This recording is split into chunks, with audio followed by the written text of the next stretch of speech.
Maraming netizens ang patuloy na nagpapahayag ng kanilang pagkadismaya sa ganap na katiwalian sa PCSO.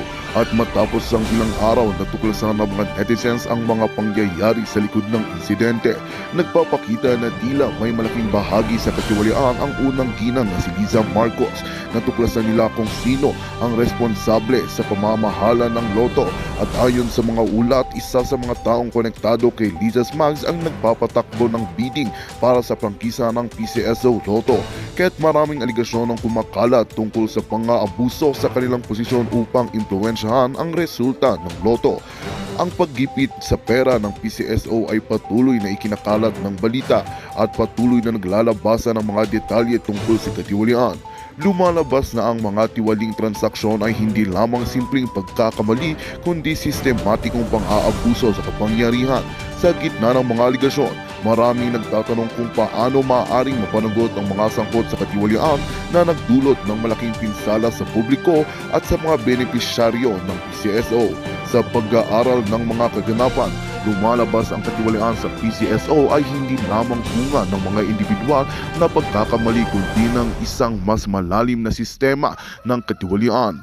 Kailangan ng masusing imbestigasyon ang tamang pananagutan ng mga sangkot upang mabawi ang tiwala ng publiko sa institusyon ng PCSO at upang tiyakin na ang mga pondo nila ay naayon sa layunin nitong tulungan ang mga nangangailangan.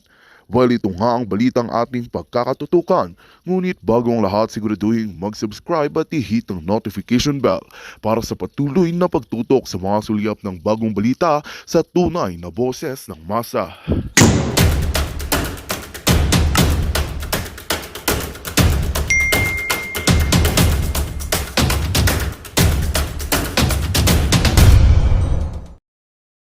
Sarap matulog. Maverick, medyo rested tayo today. Okay. Ano na gagawin natin ngayon? Ano na ang mga susunod na pangyayari? Let's talk about yung sa Lotto muna bago yung view natin dun sa naganap na pang 7th day na rally or prayer rally sa Liwasang Bonifacio. So, tumaas ang kilay ni Tulfo. Okay? Tumaas lang daw ang kilay niya. Ano yung kilay niya? Parang yung kilay ni Quezon na microblade. Tumaas daw yung kilay niya doon sa 20 times na nanalo sa loto. At merong 20 times, merong 10 times. Mga kababayan, um, well, alam niyo na si Tulfo ay na-backdoor na. So ano yung ano niya? Ano yung agenda na naman niya dito?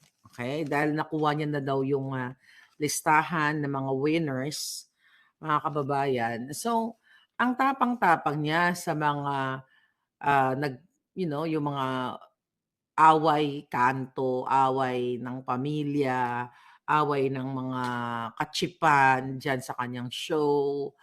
At remember that yung mga military kung ano siya, arte siya doon sa hearing na inaakusahan niyang mayroong ah, corruption and everything. Nakita mo naman ang angas-angas.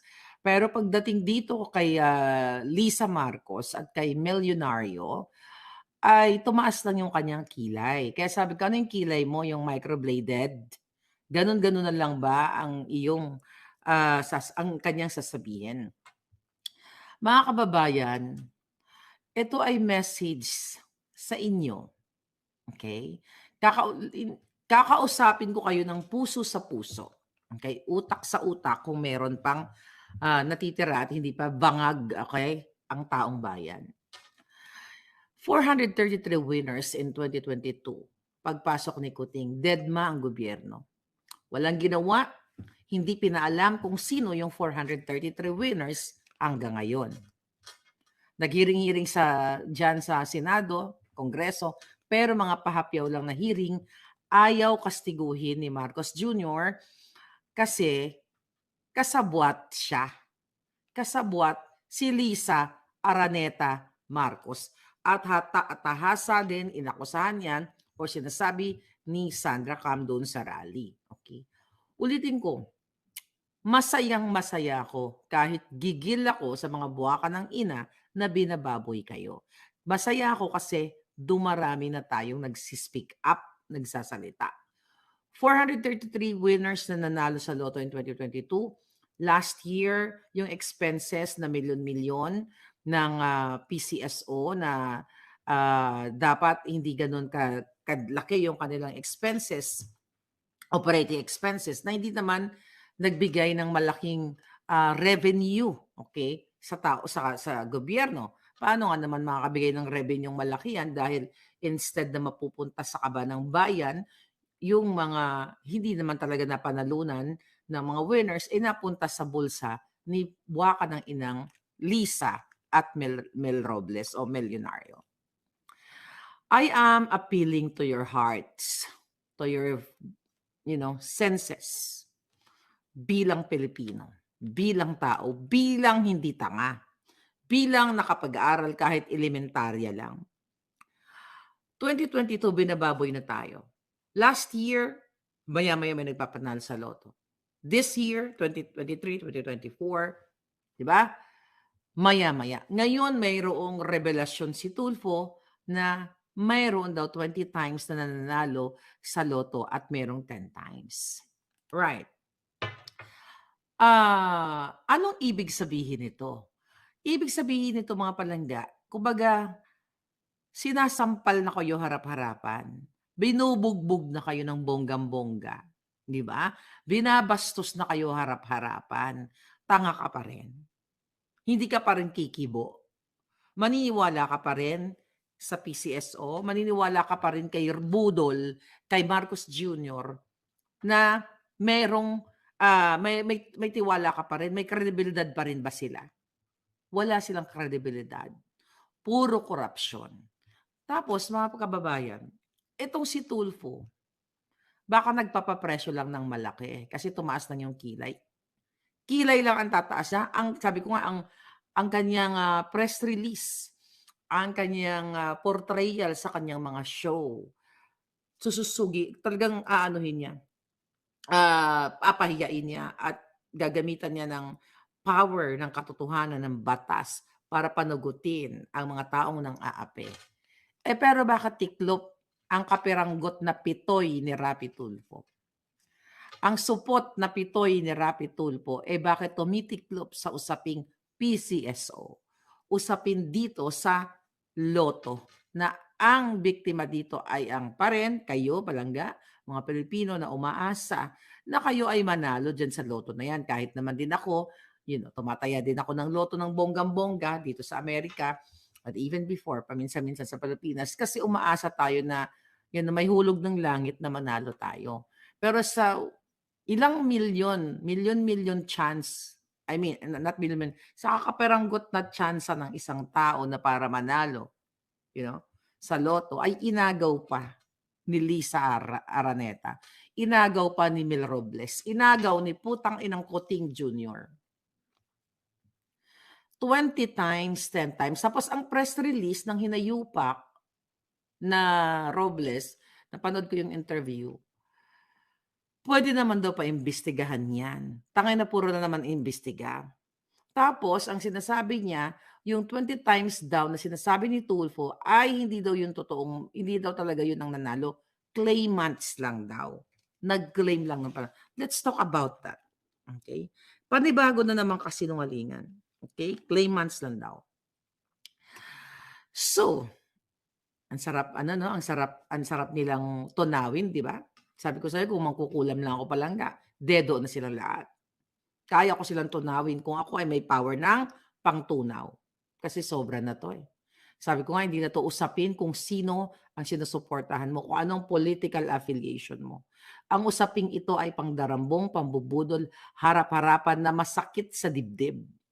Masakit sa puso ng Pilipino, lalo na sa inyo po na mga tapos din na umaasang manalo. Mga kababayan, itong buwaka ng inang Tulfo, okay, may silbi din kahit konti dahil ine-expose niya. Pero ang problema, pag nag-expose siya, bumabahag yung buntot niya. Kaya magtatanong ka, so ano to i-expose niya? I-expose then after executive session. Remember, nag-executive session sila ni Robles? nung first hearing, nung harap-harapan at nasukol na o na-corner na si Melquiades Robles na ang mga pictures na pinipresent niya sa media na kunyari may nanalo ay isang multo, isang edited, isang wala, as in walang nananalo. So after that, na nabuking harap-harapan, nagsigaw-sigaw si Tulfo, nagkaroon ng executive session at hindi na sila bumalik sa sesyon. Hindi na pinaalam sa tao kung anong pinag-usapan nila. Kaya nga ang expose ko dyan sa inyo, the next day, di ba, ang sabi ko, may backdoor negotiation para supalpalan at sunugin ang kilay ni Tulfo o yung junganga niya ay susungal-ngalan ng 1 bilyon. So question, hindi na nga pinuruhan o hindi na pinaalam sa taong bayan nung second hearing, malambot na ang pitoy ni Tulfo na supot. Di ba? Supot kasi walang, marami ibig sabihin nun eh. Di ba? Maaaring ibig sabihin ng supot. Supot ang kanyang boses. Bakit? Dahil pinatahimik na siya. Dahil what? 1 bilyon? Yun ang ayon sa ating informant na binayaran siya. So ngayon, nung na-discover niya na 20 times may nanalo, 10 times, may pagkakataon na 10 times, 20 times. Ano, Tulfo? Another 1 billion ba to? Magpapapresyo ka na naman? Then kakalimutan nyo na naman, kakalimutan naman ng taong bayan ang mga eksenang ito. Huwag niyong kakalimutan. Supot, ibig sabihin hindi tuli. Oo nga, alam ko yun palangga. Sabi ni XX. Oh. Anyway. Yeah, thank you. Okay, so ngayon, anong ngayon ang gagawin ni Tulfo? Dahil ang palusot na naman ni Robles ay 20, hindi daw yun ang tunay na nananalo. Hindi naman daw yun nananalo yung 20 times. Claimants lang daw yun. Let's talk about buwakan ng inang claimants.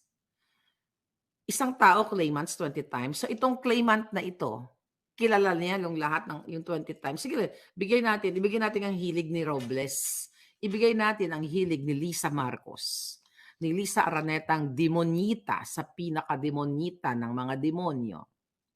Pinaka-satanas sa lahat ng mga satanas na ahas. Sige nga mga kababayan, kunyari, toddler na lang kayo na nagsisimula pa lang na nagsasalita o nag-iisip, di ba? Kasi ang toddler, sharp yung mga batang yan. Kunyari, toddler tayong lahat. Wag na yung magagaling kayo, toddler na lang. Di ba? 20 times, 20 times na beses nanalo or claimants na lang daw yun. What in the hell, mga palangga? What in the hell? Nasasabihin at lililangin naman tayong taong bayan. Ang nananalo ba sa loto sa isang lugar lang? Let's say, Cubao. Okay, let's say sa Cubao. Ito ikaw, sino ka? Si Rose Mustunen. Ikaw ba, Rose, taga Cubao ka? Tapos ang nananalo, Luzon, Visayas, Mindanao. Napakabukod tangi mo namang ipinagpalang babae na ang mga nananalo sa Bisaya, sa Bicol, kung saan man, ay pupuntahan ka pa, Rose, na makiusap sa iyo, Rose. Ikaw na ang mag-claim. Dun sa 2010 o let's say 30 times na nanalo, ikaw bukod tangi. Paano yung connection ng claimant at saka winner? Doon na lang mga kababayan eh. Tumaas na yung kilay. Yes, kaya nga, yung kilay niyang na microblade. Microblade ni Keso. Paano lalapit sa isang claimant? Okay? Isang claimant lang, yung 20 different personalities o 30 different personalities dito sa kay Rose, okay, gawin ko niyan, example ka lang, nasa Bicol ka pa nakatira, nasa Bisaya ka pa, nasa talagang pupunteryahin ka na ikaw ang mag-claim. At saka, ikaw nanalo ka sa loto, common sense.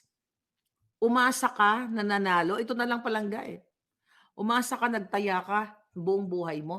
Tapos ititiwala mo lang sa random person na hindi mo kakilala o hindi mo ka-close o may nag-ano lang sa'yo. Nagsabi na, yan si Rose, siya, pwede ipa-claim yan. Iki-claim, hindi ba bini-verify? Hindi pwede, di ba? Hindi pwedeng ikaw ang nanalo. Sino yan? watching from Zamboanga, si Cherry Wanderer. Cherry, ikaw ang nanalo, di ba?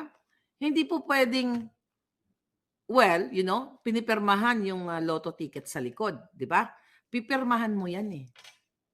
Katulad din dito, pipirma ako nanalo. Alangan naman, tanga ka na lang, ikaw ang nanalo, papipirmahan mo sa claimant na si Benjo. Bangag na bangag talaga. Ano ka? Bangag? Tama. Bangag ka? Ikaw na yung nanalo? Kausapin mo ibang tao, sige na, baka naman pwede ikaw mag-claim, ganyan-ganyan. Once na ibinigay mo ang ticket mo sa isang tao, kay Benjo o kay Juan de la Cruz, na ikaw ang nanalo, kanya na yun. Pwede niyang palabasin na sasabihin niya, akin yung ticket na yun. Wala pong ganong kabobong tao. Kahit anong lahi, na nanalo ka sa loto, iintrega mo yung ticket mo kay Kisihoda para i-claim. Ano ka, inutil? Katulad ng buwaka ng inang kuting na to? Ano ka, bangag? Na basta-basta mo na lang ibibigay sa isang tao na para ipa-claim yung panalo mo? Matagal mong inasam-asam?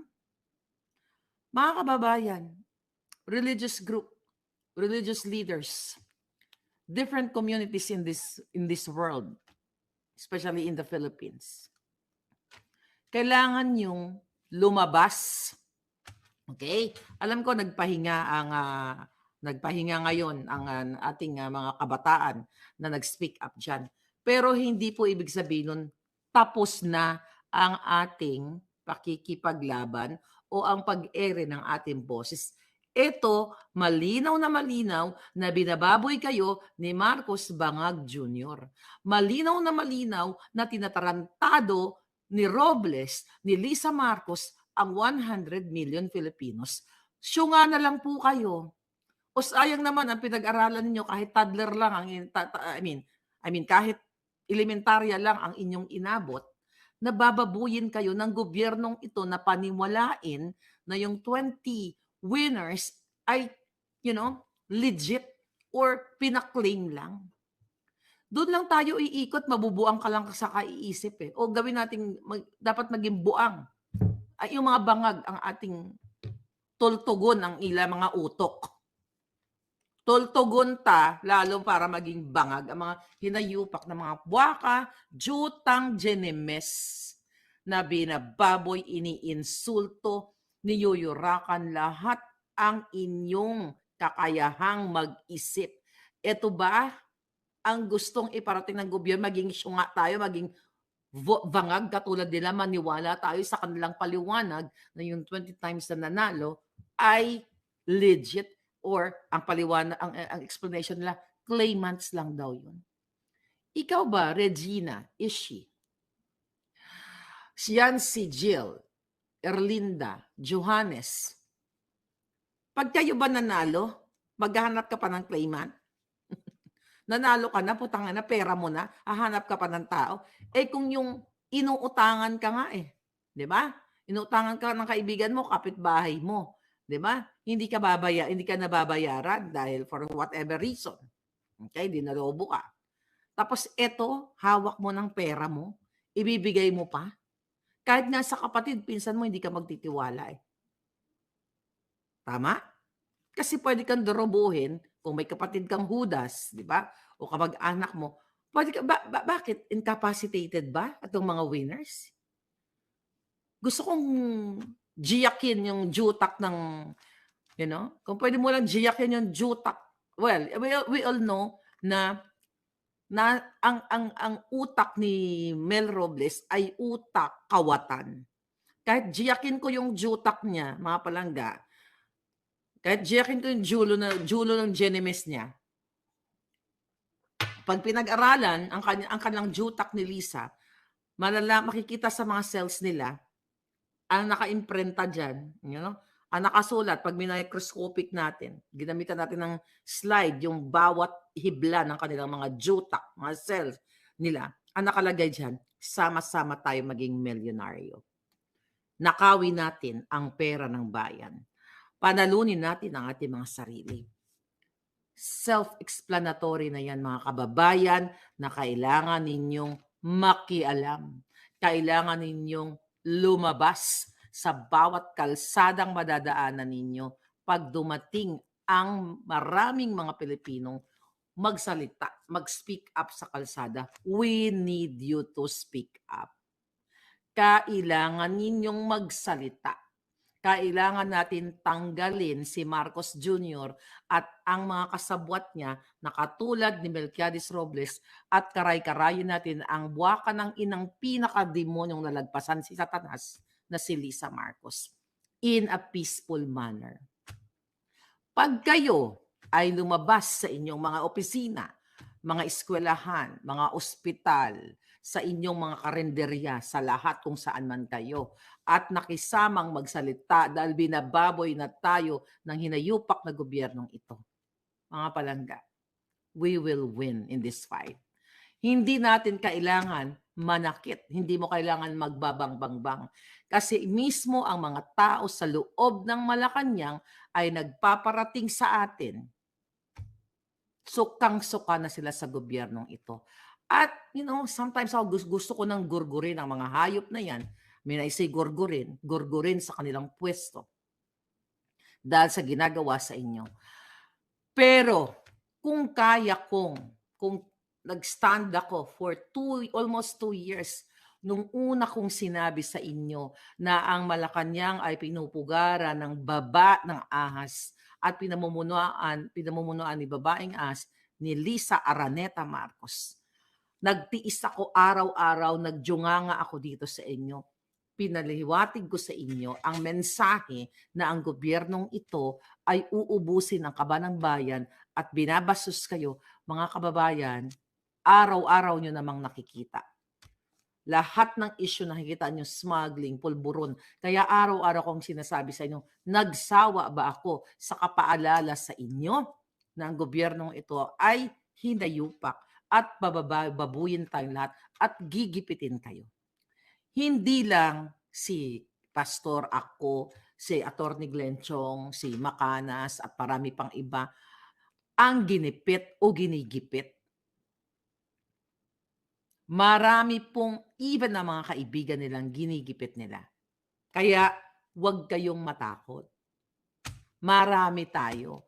Marami tayong magsasalita. Patunayan nyo yung mga kabataan sa Liwasang Bonifacio ang nagre-representa na merong pag-asa, na merong mga batang gising at passionate to fight para sa bayan nila. Harap-harapang binababoy tayo. Si Tulfo, Tulfo, nagpapapresyo ka na namang inayupa ka? Napatunayan na natin na si Tulfo after executive session ay tumiklop. Don't trust this person anymore. Itong sinasabi ni Robles na pag-imbestigahan, lahat po ito sarswela lang. Wala na mangyayari sa mga imbestiga na yan. Kasi unang salang doon kay Robles. Nakita niya, huling-huli na. Tapos, nung huling-huli na, nag-executive session.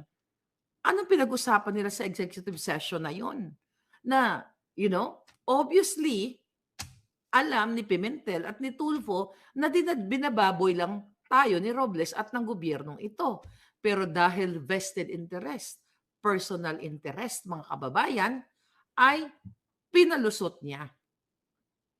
At hindi sinabi sa mamamayang Pilipino kung ano ang pinag-usapan doon sa executive session kasi lahat yun personal interest. Kasi usually hindi binabanggit yung pinag-uusapan sa executive session kung mayroong dapat protektahan, national security, chucho. Anong national? Sige, buksan pa natin ng konti. Konti lang. Actually, bukas ang isipan natin. Anong national security or nakakabahala na isyong pang-seguridad doon sa executive session na tungkol sa ang mga pinipresent ni Robles na mga kunwari na mga nanalo doon sa picture ay edited and there's no such as warm body na nag-claim ng lotto winning. Kasi inamin niya naman yun.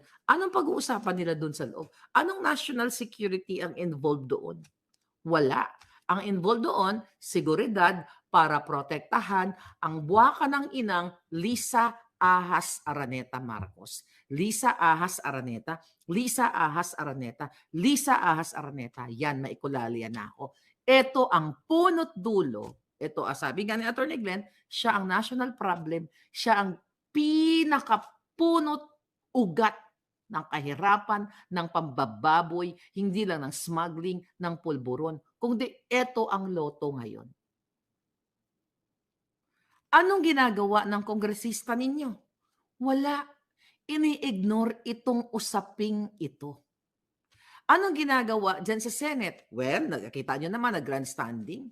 Pero wala silang matibay na makikita mo na they are for the truth para ipalabasin kung sino talaga ang mastermind sa lotong ito. Well, alam nyo na kung sino ang mastermind. Sinasabi ko na sa inyo, di si Marcos Jr. at si Lisa Araneta. Pero kailangan official diyan sa hearing o sa ombudsman o sa Commission on Audit, lahat o kasuhan ng mga putang inan to, kakayrayan si Lisa, na mapatunayan natin dapat. Kaya kasi tayo may batas Kaya nga tayo may gobyerno, dalawang gobyerno supposedly ay pumuprotekta sa kanyang sinasakupan. Kaya nga may nagbabayad ang mga tao ng taxes para what? Para magkaroon tayo ng better government. From infrastructure, panatilihin ang peace and order, iayusin ang mga benepisyo ng mga government workers o yung welfare ng taong bayan. Anong ginagawa ng mga hayop na yan? Kitang-kita nyo nang nagnanakaw. Kitang-kita nyo na imposible na magkakaroon ng 433 winners, imposibleng magkaroon ng 20 times, 30 times na mananalo ang isang tao, and imposible din na nanalo ka ay mag-hire ka ng claimant. Tanga ka ba? Ulit-ulitin ko. Bangag ka. At kahit bangag ka, mga palangga, kahit sabi mong bangag ka sa alak, araw-araw, gabi-gabi, katulad ni Lisa Ahas at katulad ni Kuting, hindi mo ipapaklaim kahit sa kapatid mo ang iyong pananalunan unless ikaw ay bedridden. Unless ikaw ay walang kakayahang maglakad papunta sa opisina ng PCSO para i-claim ang inyong panalo. Di ba? Wala pong kayo ba? Nagtaya ka, kaya mong tumaya sa outlet na umasa ka, nangarap ka, manalo. Tapos pagdating na nanalo ka, maghahanap ka pa ng claimant. Kung ang mga senador o ang mga kongresista ay para sa inyo, itong butang inang issue na ito, nung 433 pa lang, ang pinanalo nilang mga hayop sila, wala na dapat si Robles yan. Hindi na dapat dumako tayo dito sa 20 times, 10 times ang nanalo, maya-maya na nanalo. Hindi tayo dapat dumako. Kaso lang, this is Marcos Jr., Lisa Ahas, sponsored, protektado ni Marcos Jr. ng kanyang asawa, si Robles, dahil si Robles ay kasabwat nila sa kanilang mga black propaganda at even sa kanilang smuggling. Remember? Nung kami nila Sas ay nag-interview, binuking ni Sas na nakapunta na siya sa bahay ni Michael Ma. Magkakapitbahay si Michael Ma na smuggler. Si Lisa, si Arjen Nieto na pinapaaral sa London, at si Robles, nagdikit-dikit. Nagtayo sila ng bahay tabi-tabi. Di ba? Dapat nga i-raid yung bahay nila. Baka doon sa ilalim ng lupa, maliban sa tinatransport nilang pera sa labas ng bansa, baka doon may mga nakabaon pa. Baka doon nakabaon yung mga barel na pinagbibintang kay Sarah. I'm just saying. Di ba? Pero paano natin masususog ang ginagawa na pagnanakaw ni Robles at ni Lisa kung sila mismo ang nakapwesto ngayon? Hindi natin sila mapapanagot. Kasi si Lisa ang pinaka-most powerful na evil sa balat ng Pilipinas at yan ang ipinagmamalaki niya na siya ay powerful. Kaya nga lahat tayo ginigipit, pinapatahimik katulad ng SMNI. Yung mga ayaw nilang tao ay pinapakasuhan. Ano yung solusyon? This nganga bells, mga palangga, at your nganga bells, sabi ko nga, ay ang pinaka-powerful nating sandata. pinaka-powerful nating tools, pinaka-powerful nating, kapangyarihan para mapatahimik na